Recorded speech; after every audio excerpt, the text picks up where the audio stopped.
Olá, seja muito bem-vindo. Que bom ter você aqui novamente. Hoje nosso papo vai ser um pouquinho diferente. Toda semana eu disponibilizo pelas redes sociais a oportunidade das pessoas tirarem suas dúvidas, falarem sobre si mesmas e perguntarem aquilo que elas têm vontade. E eu procuro responder a muitas delas. Mas tem algumas que chegam até mim pelo privado. Tem algumas que são do próprio consultório. E hoje eu fiz um apanhado e eu vou responder para você que me fez a pergunta e também para você que pode ter uma dúvida semelhante. Então vamos lá, você chegou no lugar certo. Eu sou Náshia Lacerda, especialista em desenvolvimento e relacionamento humano e eu estou aqui para te ajudar.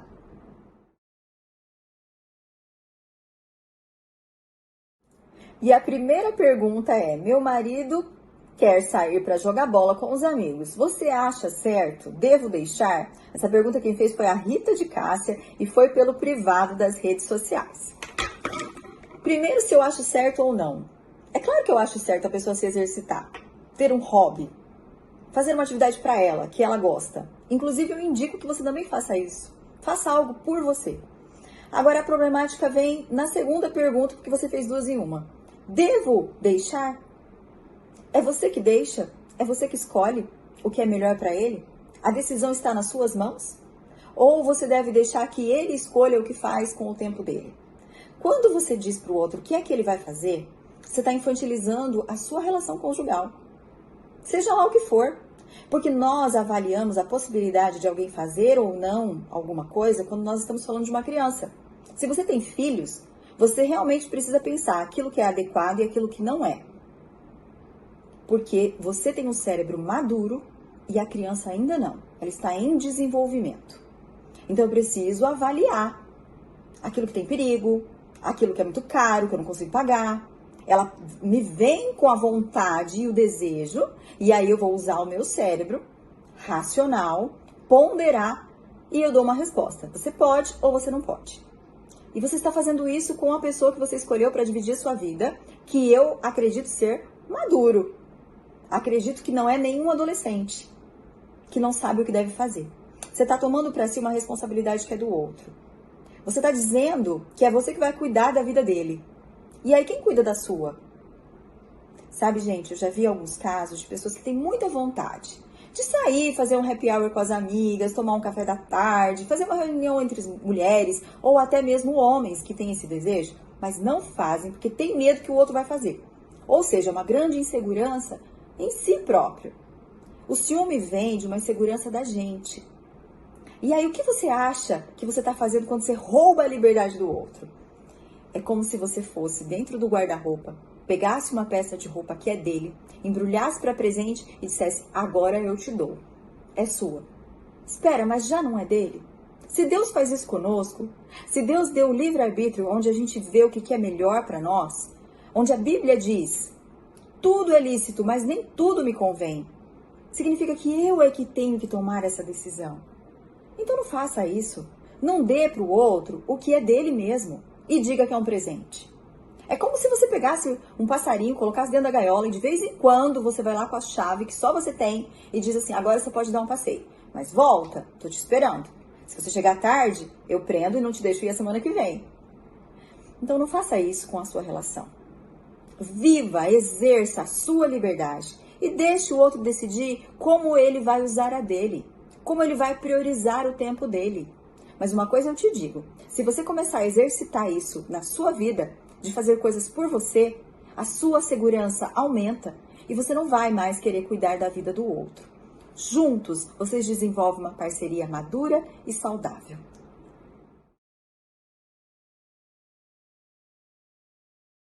E a Maria do Socorro me pergunta: é certo o outro não responder, te deixar no vácuo? Bom, certo não é, né? Porque eu preciso ter coragem também para responder o outro, mas isso não vem ao caso, se é certo ou errado. Eu preciso compreender que ele está me respondendo com o seu silêncio. Ele está respondendo que não se importa.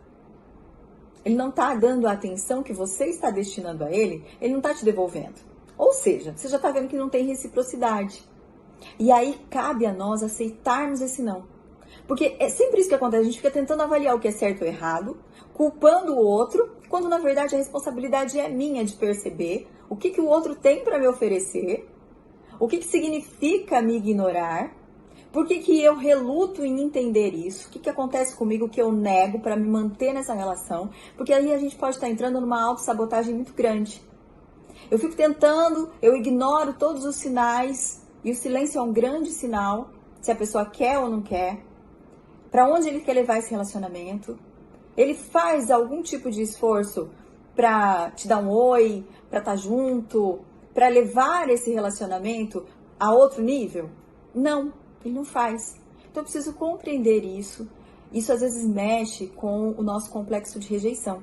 Aí a gente insiste, depois a gente fala, olha, ele me enganou, ele só queria me usar. Não, foi você que aceitou essas condições. Desde o início estava muito claro que o outro não estava afim da mesma maneira que você estava.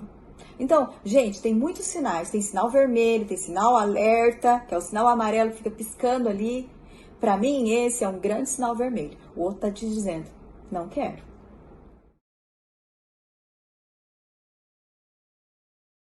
Esse é um caso do consultório e no meio dos atendimentos surgiu uma pergunta. Eu quero viajar, mas como que eu vou deixar os meus gatos que dependem de mim? Bom, vamos entender esse contexto. Era uma mulher que tinha passado por um processo de separação, estava elaborando o seu luto e ela sempre teve gato, antes mesmo de se casar. Depois que se casou, adotou mais alguns. Tinha caseiro específico para cuidar dos animais, os gatos e outros animais que ela tinha lá. E aí a gente precisa entender o que é que ela estava tentando me dizer com essa pergunta. Viajar e deixar alguém que depende de mim completamente? Bom, não estava de acordo com a realidade, porque os gatos tinham quem ia cuidar deles. O gato precisa de água, precisa de comida, precisa de alguém para olhar por eles. E ela tinha tudo isso. Quem é que dependia de fato desses animais? Ela. A dependência está aí. Eu não posso deixá-los. Eu preciso ter alguém que é incompetente em cuidar de si mesmo para que eu não cuide de mim. Isso é uma autossabotagem. O que o viajar tem a ver com ela mesma? Descoberta. Era uma viagem que ela ia fazer só por ela. Não ia levar ninguém incompetente em cuidar de si mesmo, para ela dizer que era do outro que ela ia cuidar. Não. E esse medo de se descobrir? Veja como existe por trás de uma questão, pode ter muito mais. E aí nós podemos conversar sobre isso. E ela entendeu que viajar seria, pela primeira vez, fazer algo por si mesma. Não era junto com o filho, não era junto com o marido, os gatos não iriam. E ela usava esses animais para muitas outras coisas que ela queria fazer e que era de direito dela, mas que ela não fazia. Sair de casa, sair à noite. Isso estava sendo a gaiola dela. Ela se colocava lá dentro, se fechava junto, com medo de viver a própria vida. Justamente porque durante muitos anos ela viveu a vida do esposo. Agora era a vez dela. Nem sempre é fácil viver por si mesmo. Nem sempre é fácil se priorizar. E a gente vai arrumando argumentos, justificativas, desculpas para não fazer isso. Mas o final da história é que ela foi, os gatos ficaram e hoje ela viaja e muito. E os gatos estão bem cuidados.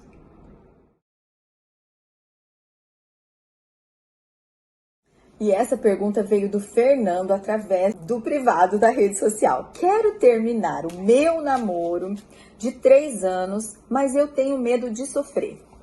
Bom, Fernando, a questão é, toda vez que a gente termina um relacionamento, que a gente perde um emprego, a gente está sujeito a sofrimento, sim. É bem provável que você vai ter dias difíceis. Mas eu quero te fazer uma outra pergunta. Você tem medo de sofrer ou você tem medo de ver ela com outro? E você não tem coragem suficiente para enfrentar essa decisão aí e de saber que sim, provavelmente ela vai ter outra pessoa na vida dela. Isso acontece muito, gente. Para e pensa, eu não estou dizendo que é. Só estou trazendo para você refletir. Será que isso não te incomoda quando você pensa que não será mais você que vai tocar nesse corpo, que vai beijar essa boca, que uma outra pessoa vai estar junto com ela? Será que não é por ego? Será que é medo de sofrer mesmo? Será que você já não está enrolando há muito tempo justamente por causa disso? Repense, avalie e se encoraje para ser verdadeiro, não com ela, com si mesmo.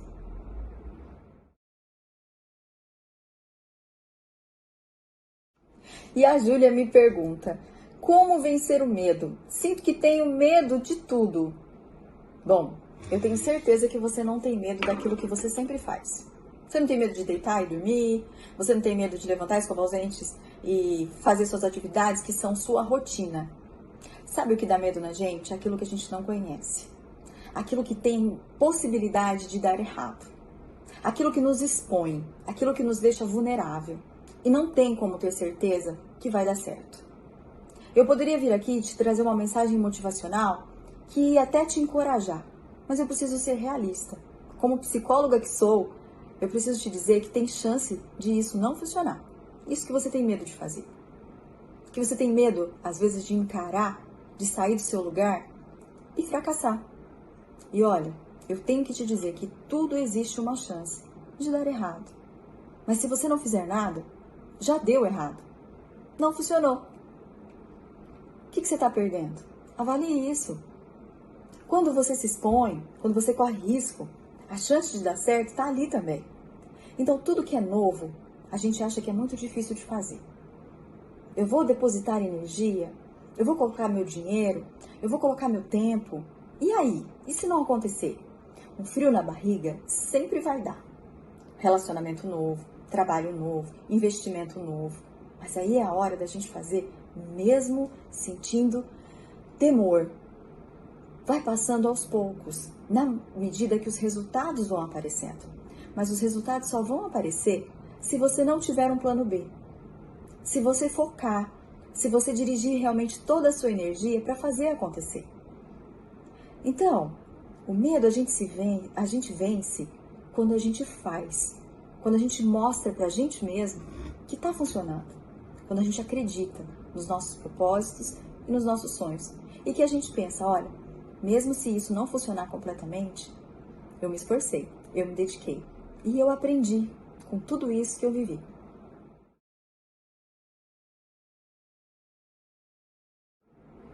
E a próxima pergunta vem assim. Como posso superar uma traição e continuar vivendo como se nada tivesse acontecido?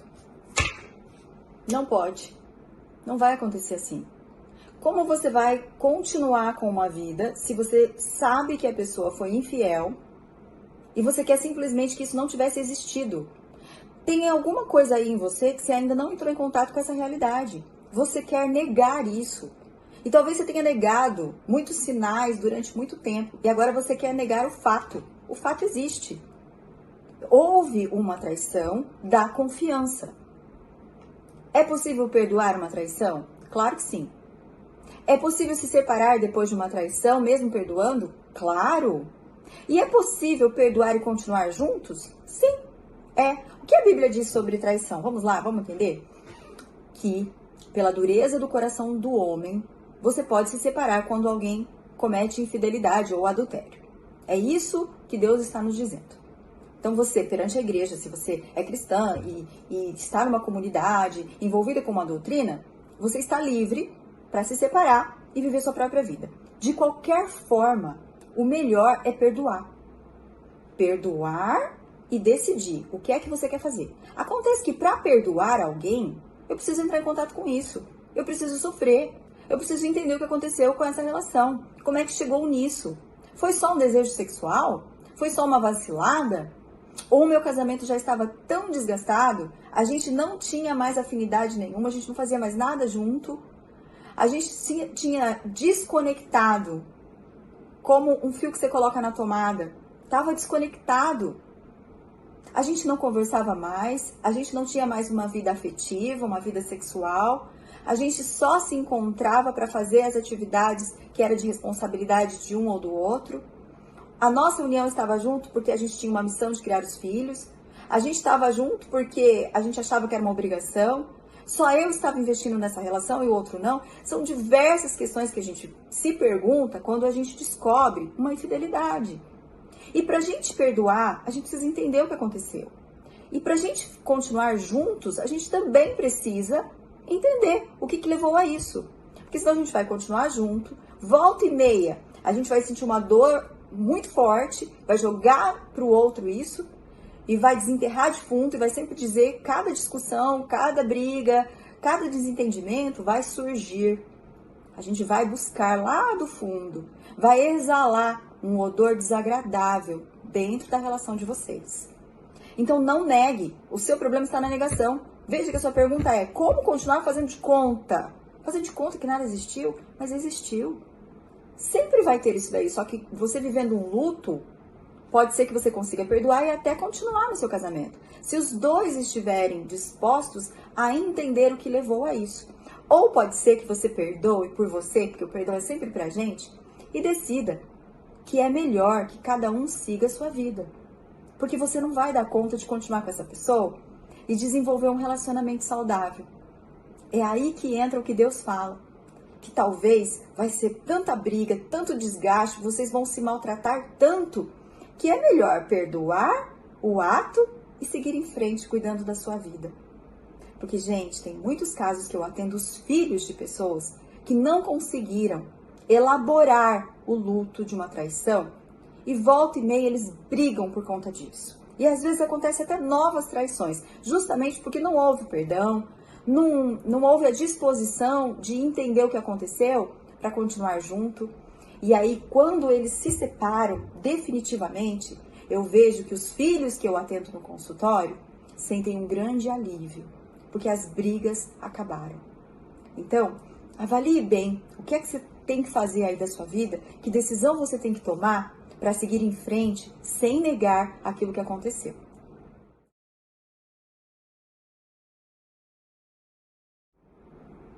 E essa pergunta veio da Maria, e ela mora fora do Brasil. Ela me disse até a cidade que ela está morando, e ela me conta um pouco da história dela.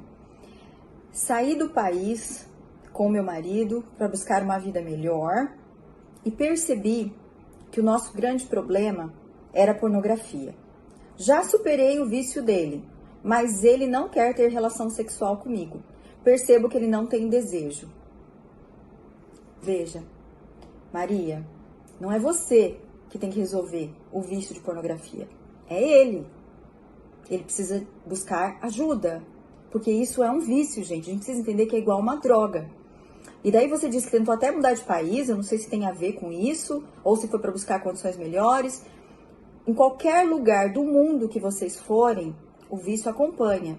Então, mudar, principalmente pornografia, que o acesso é rápido, fácil, prático, e eu posso acessar de onde eu quiser. Eu não preciso nem sair para comprar a droga na esquina. Eu não preciso nem ligar para o traficante me trazer aqui. É só eu acessar qualquer aparelho eletrônico, ele vai me trazer o que eu preciso, do jeito que eu quero.